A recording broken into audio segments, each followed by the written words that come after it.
ఈరోజు నా పేరు షేక్ యూసుఫ్ 32 డివిజన్ కార్పొరేటర్ హుసేనీపురా. ఎలక్షన్లో నేనైతే వాగ్దానాలు చేసిన 5 వాగ్దానాలు చేసిన, ఇప్పటికీ 2 నెరవేర్చేసిన, ఇది మూడవది. ఈరోజు మున్సిపల్ కార్పొరేషన్ జీతం నాకు 7,800 రూపాయలు రావడం జరిగింది. ఈ జీతం వస్తే నేను మా మసీదులు, మా డివిజన్లో 3 మసీదులు ఉన్నాయి, మహమూదియా మసీద్, సకీనా మసీద్, రహమత్ మసీద్. ఆ 3 మసీదుల మెయింటెనెన్స్ గురించి నా జీతం ఇచ్చేస్తా అని నేను నా ఎలక్షన్లో హామీ ఇవ్వడం జరిగింది. ఈరోజు జీతం రావడంతో మా మత గురువులు, మసీద్ ఇమాం, మౌలానా సదర్లకు పిలిచి వాళ్ళని సన్మానించి వాళ్ళ ఆశీర్వాదం తీసుకొని నా జీతం వచ్చిన దాంట్లో 3 భాగాలు చేసి ఒక మసీద్కి 6,400 రూపాయలు చొప్పున 3 మసీదులకు ఇవ్వడం జరిగింది.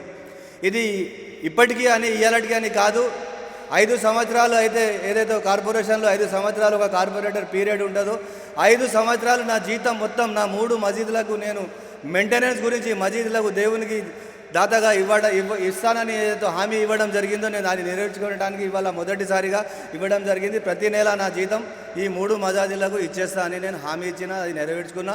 ఇంకా మిగతా 2 హామీలు ఉన్నాయి, 3 నెలల లోపల అవి కూడా పూర్తి చేస్తా అని నేను మా డివిజన్ పెద్దలకు అందరికీ తల వంచి ధన్యవాదాలు తెలియజేసుకుంటాను. నాకు ఈ అవకాశం ఇచ్చిన ప్రతి ఒక్కరికి, పెద్దలకు, చిన్నలకు, అమ్మకు, తల్లికి, చెల్లెకి నా ప్రాధాభివందనాలు తెలియజేసుకుంటూ ఈ హుసేనీపురా కార్పొరేషన్కి నేను చాలా గర్వపడుతూ వాళ్ళకి సేవ చేస్తా అని మాట ఇచ్చిన, సేవ చేసుకుంటా నెరవేరుస్తా అని నేను హామీ ఇస్తున్నా. నా పేరు Sheikh Yusuf, 32 division corporator, BRS పార్టీలో. జరగనేటువంటి విషయము మన 32 డివిజన్లో మన ప్రియతమ నాయకుడు షేక్ యూసుఫ్ గారు 32 డివిజన్ బీఆర్ఎస్ పార్టీ అభ్యర్థిగా గెలుపు పొందిన తర్వాత కొన్ని వాగ్దానాలు చేశారు. ఆ వాగ్దానాల ప్రకారంగా ఈరోజు 2వ వాగ్దానం నెరవేర్చారు.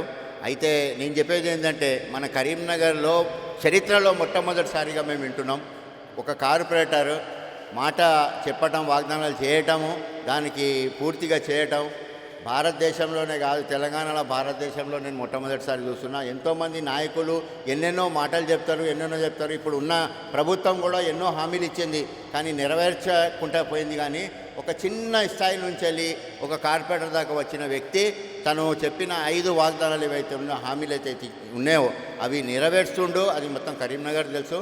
నేను కోరేది ఏంటంటే, కరీంనగర్లో ఉన్నటువంటి 60 డివిజన్ 60 కార్పొరేటర్స్లో కూడా ఇలాంటి మార్పు రావాలి.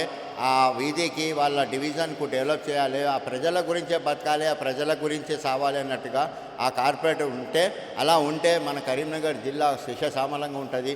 ఒక స్వర్ణ తెలంగాణలో ఒక స్వర్ణ కరీంనగర్ అవుతుంది అని నేను మాటిస్తున్నాను. నేను సయ్యద్ సులేమాన్ తవక్కలి, దర్గా ముతవల్లి, సయ్యద్ కరీముల్లా షా ఖాజీ రహమతుల్లాహ్ అలీ.